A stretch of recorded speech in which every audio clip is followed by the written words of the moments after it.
صباحكم فل. اما حضرتك تغلط بتعاقبني انا ليه على غلطك؟ سؤال دايما بيجي في دماغي خصوصا في ألمانيا.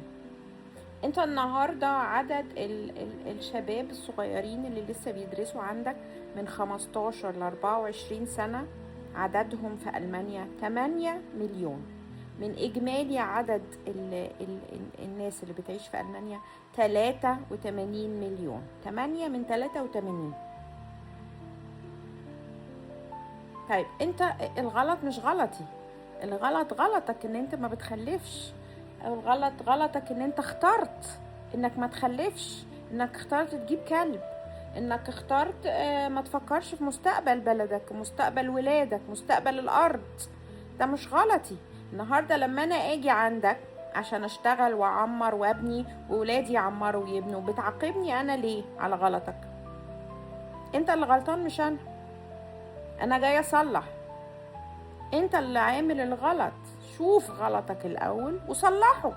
لو تقدر تصلحه صلحه، لكن مش قادر تصلحه ومش عايز حد تاني يصلحه لك. طب يعني حضرتك عايز ايه بالظبط؟ يعني انت اخترت انك ما تخلفش، واخترت انك بعد 100 سنة على اقصى تقدير خلاص لا أسرتك ولا عيلتك ليها وجود. أنا ذنبي إيه؟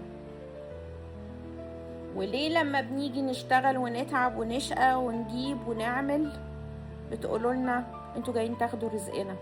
وليه بتقولوا لنا وبتقولوا لولادنا انتوا أغراب في المكان ده؟ الولاد دول اتولدوا هنا، الولاد دول اتعلموا في السيستم والنظام بتاعكم، دخلوا الجامعات بتاعتكم، عملوا الاوس بيلدنج بتاعكم زيهم زيكم. ايه التفرقة العنصرية اللي داخل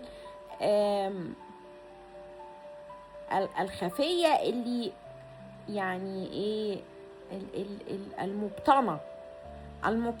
انت اصل اهلك كانوا جايين من مكان تاني لكن انت اتولدت هنا. مينفعش يا جماعة، مينفعش. ده في هنا مكاتب اسمها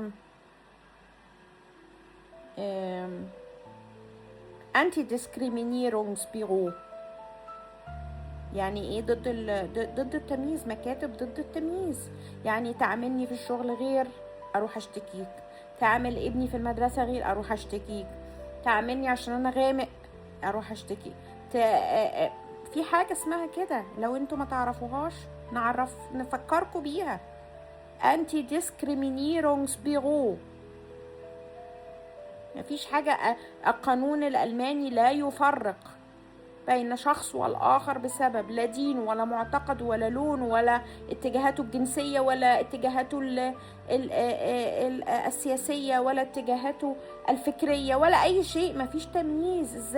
ازاي طلع AfD يقول احنا هنمشي الناس اصل هم مش ألمان، او اصل هم مش اصولهم ألمان. يعني ايه اصولهم ألمان؟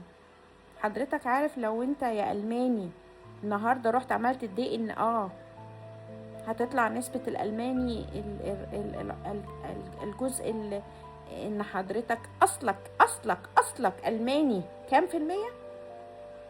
لو طلعت 20% يعني تعالى اديني هدية. مفيش.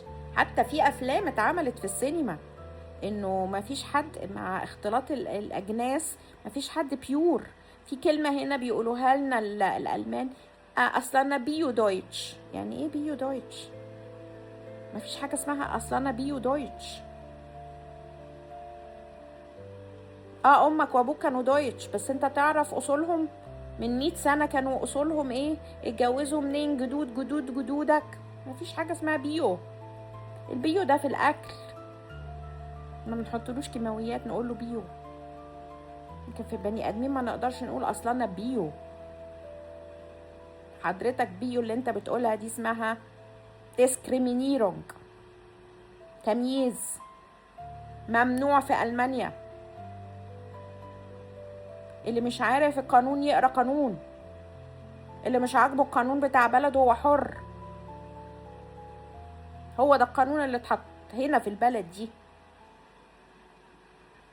مفيش عنصرية، مفيش تفريق بين واحد والتاني، لا دينه ولا لونه ولا شكله ولا اصل مناخيره كبيرة ولا اصل بقه صغير، ولا مفيش الكلام عيب يعني يا جماعة. احنا في 2026 لما نقول الكلام ده احس ان احنا بنتكلم في 1820.